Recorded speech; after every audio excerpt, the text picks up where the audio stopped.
Луиза Хей. 21 күнде бақытты болудың құпиясы. 4-ші күн. Өткенді жіберу. Бүгін сіз өткенді жіберіп, кінәдан арыла бастайсыз, жаныңызды жаралаған адамдарды кешіресіз, және өз жолыңызды әрі қарай жалғайсыз. Кеше қандай сезімде болдыңыз?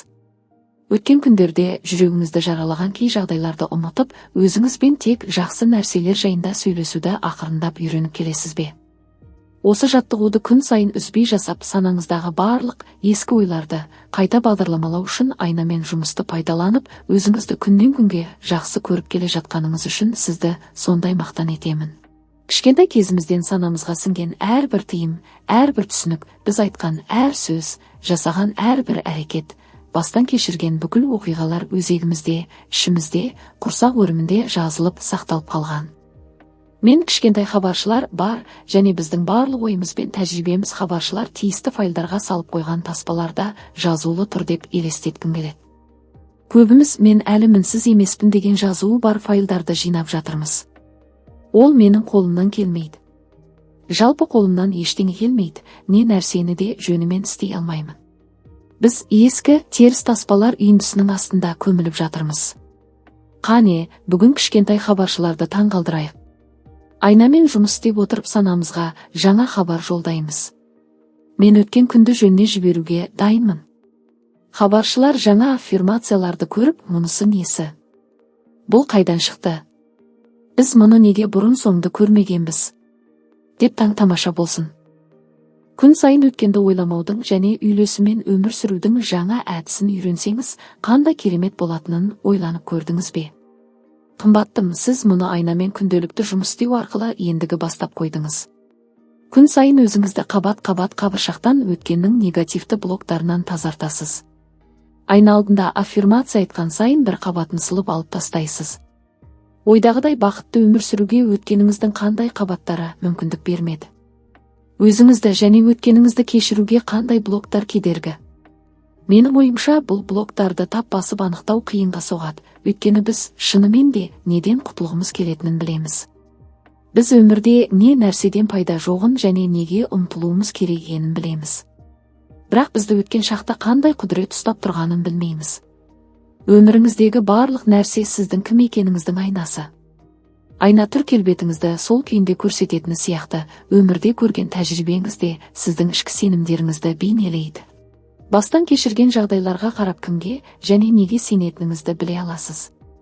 Жаныңыздағы адамдарға қарасаңыз, олардың бәрі өзіңіз жайлы ойларыңызды көрсететінін байқайсыз. Мәселен, жұмыста жиі сынға ұшырасаңыз, бұл сіздің де өзгелерді көп сынап мінейтіндіктен және бала кезіңізде ата-анаңыз сізге көп талап қоюынан болуы мүмкін. Есіңізде болсын, өміріңізде болып жатқан жағдайлар сізге ыңғайсыздық әкелгенде ішіңізге үңіліп былай деп сұрай аласыз.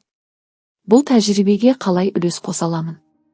Менің бойымда сен оған лайықсың деп айтып тұратын не нәрсе өзі? Бұл сенімді қалай өзгертуге болады? Мен өзімді және өткенімді қалай кешіре аламын? Өткеннен сабақ алып жөне жіберуді және әрі қарай өмір сүруді қалай үйренемін? Қане, аффирмациялар айтуға кірісейік. Мен ескі шектеулер мен сенімдерден арыламын. Мен ауыр ойлардан арылып тыныштық табамын. 4-ші күннің айна жаттығуы. 1. Айна алдына тұрыңыз. 2. Терең дем алып, тыныс шығаратын кезде денеңізден бүкіл ауырлықты қоса шығарып жіберіңіз. 3. Маңдайыңызға қараңыз және санаңызда қайталана беретін бүкіл ескі сенімдер мен жағымсыз ойларды бір жола лақтырып тастайтын түймешікті басып тұрмын деп елестетіңіз. Қолыңызды созып, осының бәрі жазылған жазбаны басыңыздан жұлып алып, лақтырып жатырмын деп ойлаңыз. 4. Енді көзіңізге үңіліп былай деңіз. Қане, ізгілікке толы ойлар мен аффирмациялардан тұратын жаңа бағдарлама жазайық. 5.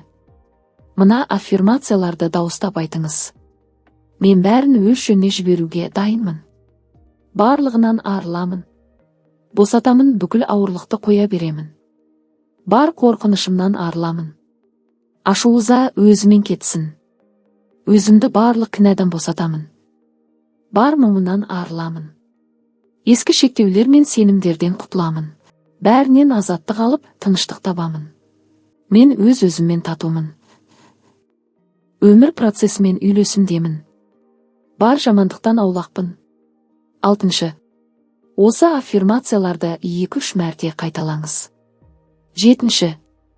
Күні бойы қандайда бір ауыр ойлар мазаласа, қолайнаңызды шығарып, осы аффирмацияларды қайталаңыз.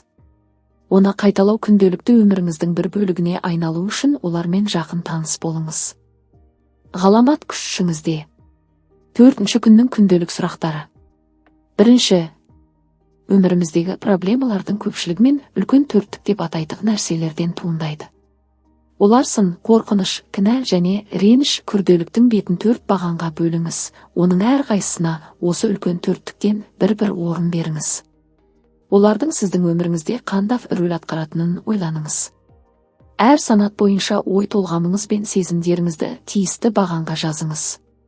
2. Бірінші қадамда 4 бөлімнің қайсысына ең көп ойлар жаздыңыз, сол 2 санатты алыңыз. Және әр санатқа оң аффирмациядан жазыңыз. Мысалы, реніш санатында жазу тым көп болса, мынадай жағымды сөздер жазуға болады. Мен қазір бүкіл өкпе ренішім мен жан-жарамнан құтыламын.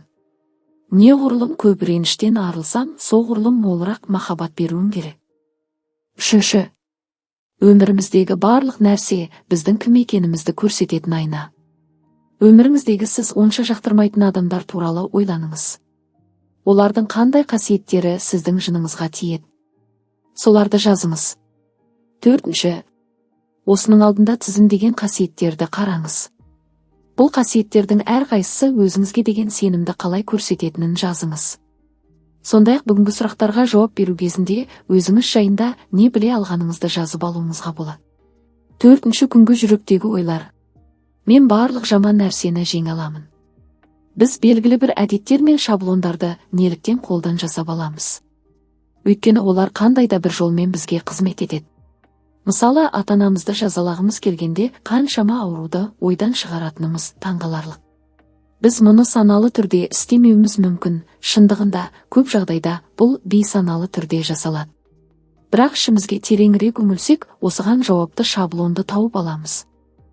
Біз көбіне өмірдің қандайда бір саласында не істерімізді білмей тығырыққа тірелгенде негативке жол береміз.